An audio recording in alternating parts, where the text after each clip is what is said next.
Hello friend, welcome to नई सोच में आप लोग का स्वागत है। आज की इस वीडियो में हम क्लास 12 के फिजिक्स के चैप्टर 6 विद्युत चुम्बकीय परिवहन की समझ परक के क्वेश्चन आंसर को देखेंगे, जो कि आप लोग के प्रश्न बैंक में दिए गए हैं। तो चलिए स्टार्ट करते हैं। इसके पहले हम बहुविकल्पीय क्वेश्चन और ज्ञान परक के क्वेश्चन के आंसर हम आपको दे चुके हैं, आप उनकी वीडियो भी जरूर देख लीजिएगा। चलिए स्टार्ट करते हैं समझ परक के क्वेश्चन से। आज का पहला क्वेश्चन है, स्वापेरण और अन्योन्य प्रेरण में कोई 4 अंतर लिखिए। तो स्वापेरण और अन्योन्य प्रेरण में 4 अंतर लिखते हैं।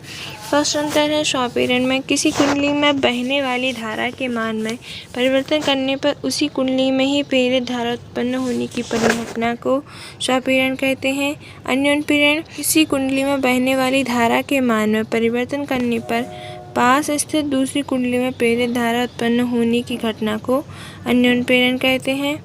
सेकेंड, इसमें केवल एक कुंडली होती है, इसमें 2 कुंडलियाँ होती हैं।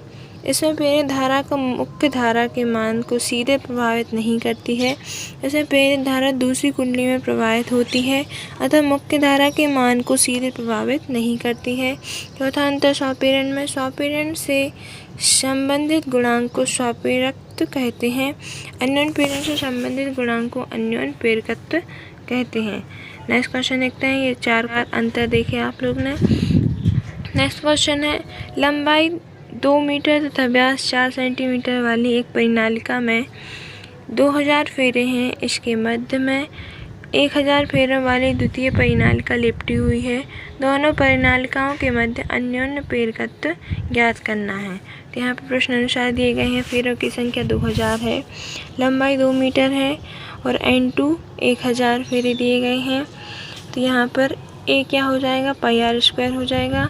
पाई की वैल्यू क्या हो गई 3.14 इंटू आर की वैल्यू क्या दी गई है, आर की वैल्यू दी गई है 0.02, उसका स्क्वायर करेंगे तो स्क्वायर कर दिया, उससे आपको क्या वैल्यू मिलेगी 1.256 इंटू 10⁻³ मीटर स्क्वायर मिलेगी। अब इसके बाद हमें स्वापेरकत्व ज्ञात करना है। तो स्वापेरकत्व का जो फॉर्मूला होता है वो क्या होता है, mu S long N1 N2 A/L। तो यहाँ पर वैल्यू पुट करते हैं, वैल्यू रखेंगे यहाँ पर। तो N1 की वैल्यू क्या है यहाँ पर 2000, N2 की वैल्यू है 1000 और L की वैल्यू है 2, यहाँ पुट की हमने।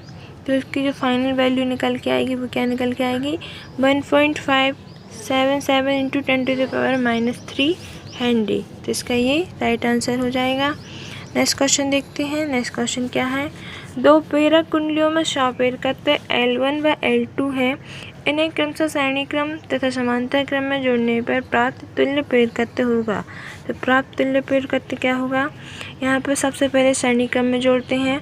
श्रेणी क्रम में जोड़ने पर दोनों कुंडलियों में समान धारा I प्रवाहित होगी तथा चुंबकीय फ्लक्स फाई उसमें अलग अलग संबद्ध चुंबकीय फ्लक्सों के योग के बराबर होगा। अर्थात जो फाई होगा उसकी वैल्यू क्या हो जाएगी L1I plus L2I, I common रहेगा तो L1 प्लस L2I।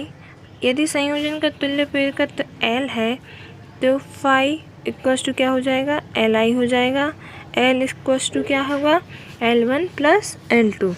अब यहाँ पर 2 प्रेरकत्व कुंडलियों को स्वापेरकत्व L1/L2 है, ने समांतर क्रम में जोड़ता है, अभी श्रेणी क्रम में जोड़ा। अब समांतर क्रम में जोड़ते हैं। समांतर क्रम में जोड़ने पर यदि कुंडली में प्रेरित धारा क्रमशः I1 I2 हो, समांतर क्रम में जोड़ते हैं तो प्रेरित धारा I1 I2 हो जाती है और श्रेणी क्रम में जोड़ते हैं तो प्रेरित धारा केवल I ही रहती है।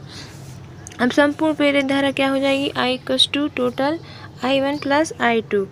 अब I1 I2 I3 की वैल्यू रखेंगे तो I की वैल्यू क्या हो जाएगी dI/dt और इक्वल्स टू I1 की वैल्यू dI1/dt प्लस I2 की वैल्यू dI2/dt। लेकिन समांतर क्रम में प्रत्येक कुंडली के सिरे पर प्रेरित विद्युत वाहक बल समान होगा। तो जो प्रेरित विद्युत वाहक बल है उसकी यहाँ पर वैल्यू पुट करेंगे equals to -L1 dI1/dt equals to -L2 dI2/dt। यदि संयोजन का तुल्य प्रेरकत्व L है तो E इक्वल्स टू क्या हो जाएगा -L dI/dt। तो यहाँ पर E की वैल्यू पुट कर देंगे। E की वैल्यू क्या है यहाँ पर -L dI/dt। अब यहाँ पर जो L है उसको इस साइड ले आएंगे। नीचे ले आएंगे तो उसकी वैल्यू क्या हो जाएगी, E upon L equals to क्या हो जाएगा, E upon L equals to हो जाएगा minus di/dt equals to minus di/dt plus di2/dt equals to E1 upon L1 plus E1 upon L2। अब यहाँ पर E कॉमन ले लेंगे, E से E कट जाएगा तो 1 अपॉन L क्या हो जाएगा, 1 अपॉन L इक्वस टू हो जाएगा 1 upon L1 plus 1 upon L2, या L इक्वस टू क्या हो जाएगा, इसका जो प्लस कर देंगे इन दोनों को तो L1 plus L1 plus L2 बटे में आ जाएगा। यहाँ पर ये इसका तुल्य पेरकत हो जाएगा समांतर क्रम में जोड़ने पर।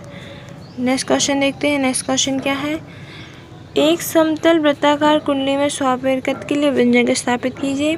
इसका मान किन किन कारकों पर निर्भर करता है ये भी बताइए। तो यहाँ पर देखते हैं, मान लो किसी परिनालिका की लंबाई है वो L है, त्रिज्या R है, उसकी प्रति एकांक लंबाई पर फेरों की संख्या N है, तब परिनालिका में कुल फेरों की संख्या N इक्वस टू NL हो जाएगा। तब उसके अनुप्रस्थ काट का क्षेत्रफल A equals to pi R square हो जाएगा।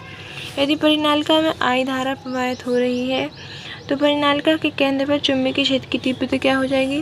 चुंबकीय क्षेत्र की तीव्रता का फॉर्मूला क्या होता है, म्यू एप्सिलॉन एन आई, जहाँ पर म्यू एप्सिलॉन निर्वात की चुंबकशीलता है। यदि त्रिज्या की तुलना में परिनालिका की लंबाई बहुत अधिक L ग्रेटर देन R हो तो उसके अंदर प्रत्येक बिंदु पर चुंबकीय क्षेत्र की तीव्रता को एक समान माना जा सकता है। अतः परिनालिका से वृत्त चुंबकीय फ्लक्स फाई इक्वस टू क्या हो जाएगा, फाई इक्वस टू हो जाएगा एन बी ए। अब फाई इक्वस टू क्या हो जाएगा, N L mu N I A equals to mu N square I L A. परंतु स्वपेरकत तो एल इक्वस टू क्या होता है, एल इक्वस टू हो जाता है फाई अपॉन आई। यहाँ पर फाई की वैल्यू पुट करेंगे तो फाई की वैल्यू ये है mu epsilon N square I L A. तो यहाँ पर ये वैल्यू पुट कर दी, अपॉन में आई लिख दिया, आई से आई कैंसिल हो जाएगा तो म्यू स्क्वायर, तो एल क्या हो जाएगा mu N square upon L L A. तो एल इक्वस टू हो जाएगा म्यू एन स्क्वायर ए, यहाँ से एल कट जाएगा तो यहाँ पर mu N square A L बचेगा, एक एल बचेगा क्योंकि यहाँ पर एक स्क्वायर है। यदि परिनालिका के अंदर क्रोट की चुंबकशीलता म्यू हो तो एल इक्वस टू क्या हो जाएगा, यहाँ पर म्यू एप्सिलॉन की जगह पर म्यू पुट कर देंगे, एन स्क्वायर ए एल हो जाएगा। यदि परिनालिका में स्वपेरकत के लिए व्यंजक है, समीकरण 3 से स्पष्ट है कि किसी परिनालिका स्वपेरकत किन किन बातों पर निर्भर करता है। यहाँ पर जो यहाँ के जिसके गुणांक बचे हैं उन पर निर्भर करेगा। परिनालिका के अनुप्रस्थ काट पर, तो यहाँ पर ए लिखा हुआ है इसीलिए अनुप्रस्थ काट पर निर्भर करेगा। परिनालिका के अनुप्रस्थ काट का क्षेत्रफल बढ़ाने पर उसका स्वपेरकत बढ़ जाता है। अब सेकंड, फेरों की संख्या पर जो एन लिखा है, परिनालिका के फेरों की संख्या बढ़ाने पर उसका स्वपेरकत बढ़ जाता है क्योंकि ये ऊपर है। फेरों की संख्या बढ़ाएंगे तो उसका जो स्वपेरकत होगा वह भी बढ़ जाएगा। परिनालिका की लंबाई पर, परिनालिका की लंबाई बढ़ाने पर स्वपेरकत कम होगा क्योंकि वह अपॉन में लिखी हुई है, इसीलिए उसकी लंबाई बढ़ाने पर उसकी वैल्यू ज़्यादा होगी तो वह कम हो जाएगा। परिनालिका की क्रोट की चुंबकशीलता पर, परिनालिका के अंदर अधिक चुंबकशीलता का क्रोट रखने पर उसका स्वपेरकत बढ़ जाता है। यही कारण है कि नर्म लोहे की क्रोट वाली परिनालिका का स्वपेरकत बाह्य क्रोट वाली परिनालिका के स्वपेरकत से अधिक होता है। त्रिज्या के पद में समीकरण 3 को निम्न प्रकार लिखा जा सकता है, L equals to mu epsilon N square pi R square upon L. यहाँ पर एक ही जगह पर पाई आर स्क्वायर पुट कर दिया गया है। आप लोग को इसकी PDF हमारे टेलीग्राम चैनल स्टडी विद नई सोच पर मिल जाएगी। आप वहाँ से इसकी PDF डाउनलोड कर सकते हैं।